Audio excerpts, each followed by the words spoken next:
when it comes to ballads, it is very often understood that a true poet, a true wordsmith, should be at the controls if they're going to be talking about the things within their lives that have happened to them.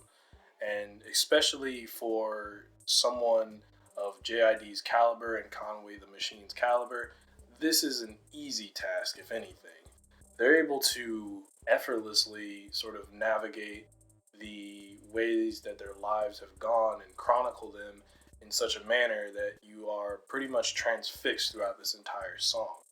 Ballads featuring J.I.D and Conway the Machine is one of the coolest songs I have listened to rap wise so far in the very short eve of 2021. Now, what makes this song so dope is just the way that both these guys spit on here. I'm much more intrigued with JID, not gonna lie. Conway did his thing, but JID was just immediately from the outset, the minute you play on this song, he's the first, he's already talking and he immediately seems to just have this ability. It's sort of as if there was a ball of yarn and it just, you pull it, and as it unravels, it's becoming more and more dense and he's hitting more pockets with his flow, but it's all coming together in such a manner that you're just, how are they coming together so well? It's impressive the way that he's able to navigate through a beat.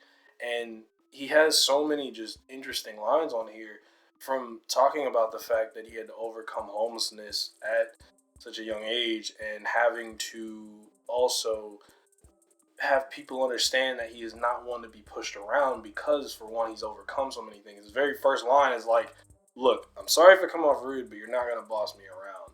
And then on top of that, he has this line sort of hinting at the violence that he's been around and how it has fueled him at times with the with the bowling ball line, which, how did he think about illustrating, because it fits, just, he's going to get bowling balled. And you're just like, wait a minute, three holes in it. How did that come about? Because it's such a good, clever thing, and I feel like I've never heard anyone say that. And then he adds on to that as a bonus, if you will. He adds on to that by saying like, "Oh, you and your homie are my opponents. That's 1 plus 1 a bonus." I'm just like, yo, stop, wait, please, step off my neck for like a second, sir. And and then on top of that, what's more impressive to me is when he starts to talk about how he's approached it now, how he's evolved as a human being, and now his tone has shifted to atonement. It actually sort of fits because he apologizes for his occasional tendency to maybe come off rude because he doesn't like to get bossed around.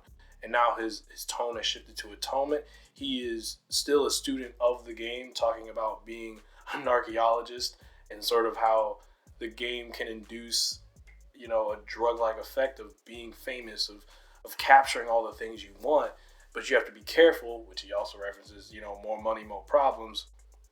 Classic saying, more money, more problems being something that is not going to work out well for you if you kind of if you're a chatterbox who does not have the ability to fit the to fit the check your mouth is cashing.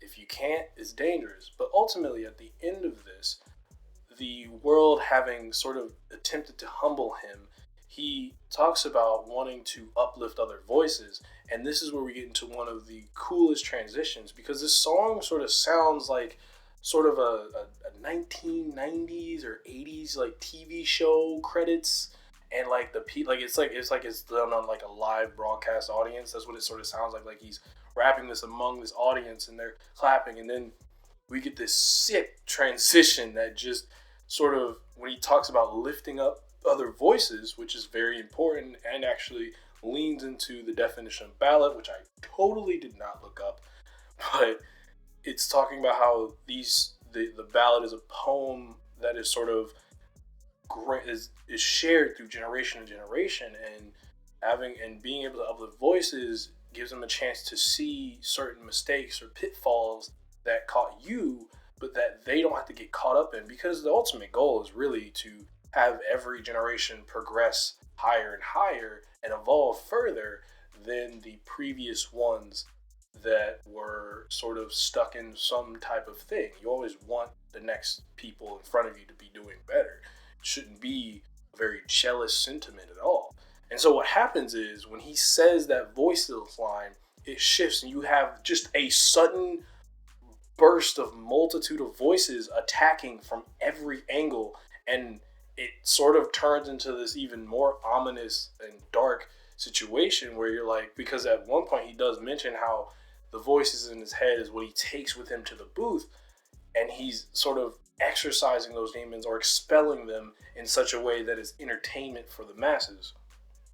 So the sonicality of the song and his narrative fit very well. And then you shift over to Conway, and I love how he introduces Conway. He's like, "Let the machine go, let the machine." He kind of like hypes it up a bit, and then Conway comes in, and he sort of talks about the fact that he was homeless as well, and he had to overcome that, and that now women who weren't looking at him the same way, now he doesn't have to, he doesn't fret about it. Beyond that, Conway didn't say like too much. He was just kind of, he was rapping. He was rapping.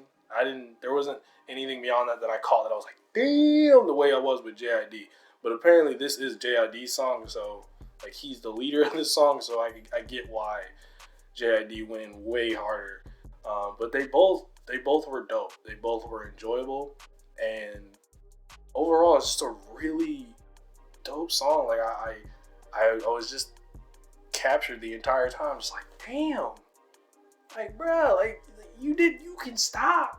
You got a chokehold on the beat like a dead horse. Stop, man. Stop. He's already dead. Like, just a great song overall. If you can't tell, I'm a bit of a huge fan of both of these guys, and I admire their skills lyrically and their dexterity and their ability to have multiple flows, and just how fun it is to listen to some good rap music. Just some classic not lyrical, miracle, spiritual, like, but to a degree, to a degree, it's just cool to hear these guys talk about overcoming life's most difficult challenges. Ballads, never again. J.I.D and Conway the Machine.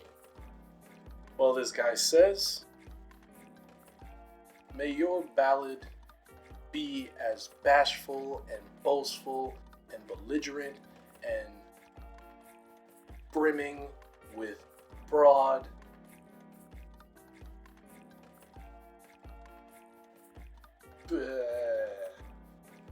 may your ballad be better than that. Please let it be better than that. That was oof.